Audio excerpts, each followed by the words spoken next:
À Fauquier-Strickland, 2 propriétaires d'entreprises affirment qu'ils ne paieront pas la hausse de taxe de 20 % imposée par la Ville.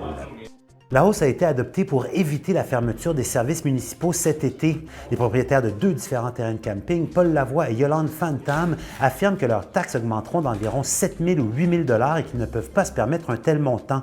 Fauquier augmente le taux d'imposition foncière pour combler un déficit d'exploitation de 2,5 millions de dollars, mais cette augmentation est inférieure à l'augmentation de 80 % qu'un consultant avait recommandé initialement. Radio-Canada a contacté la municipalité pour obtenir ses commentaires, mais n'a pas reçu de réponse avant l'heure de tomber. Et ce samedi, à Haileybury, ce sera l'inauguration officielle d'un parc créé à la mémoire de Nicole Guertin. Je vous rappelle que Mme Guertin nous a quittés il y a 4 ans. Cette grande dame du Nord a laissé sa marque à Témiscamingue Shores, mais aussi dans tout le nord de l'Ontario, alors qu'on l'appelait affectueusement l'ambassadrice du nord de l'Ontario français. Jocelyn Blais, son partenaire de vie et d'affaires, nous parle du parc Niska. On voulait que quelque chose reste, que quelque chose de visible.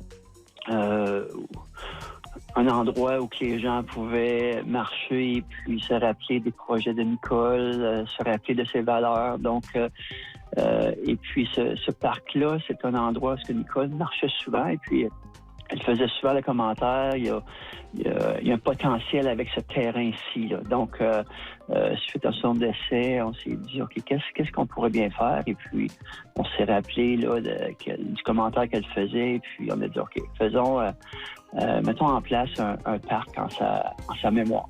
Je vous invite à écouter l'entrevue complète de M. Blais en rattrapage dans l'appli audio de Radio-Canada sous l'émission Matin du Nord. Je vous souhaite à tous une bonne fin de semaine. Au revoir.